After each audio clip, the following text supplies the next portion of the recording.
अस्सलामुअलैकुम। कराची में अवाम एक बार फिर डाकुओं के निशाने पर। एक और लर्ज़खेज़ वाक़या। वालिदैन का इकलौता हाफिज़ कुरान बेटा डाकुओं की दरिंदगी का निशाना बन गया। क्या आप हालात हाज़रा से आगाही हासिल करना चाहते हैं? खबर के पीछे छुपे असल हक़ाइक़ जानना चाहते हैं? तो अभी सब्सक्राइब कीजिए दिलमिल पाकिस्तान को और साथ ही घंटी के निशान पर क्लिक कर दें।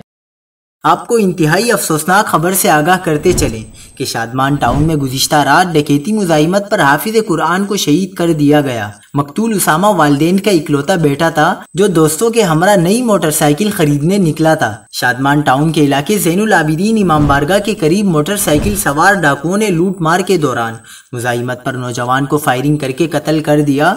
डाकुओं की फायरिंग से जाबाहक होने वाला 22 साला उसामा के वालिद अयूब ने बताया कि उनका बेटा हाफिज़ कुरान था जिसने हाल ही में मैट्रिक का इम्तिहान पास किया था।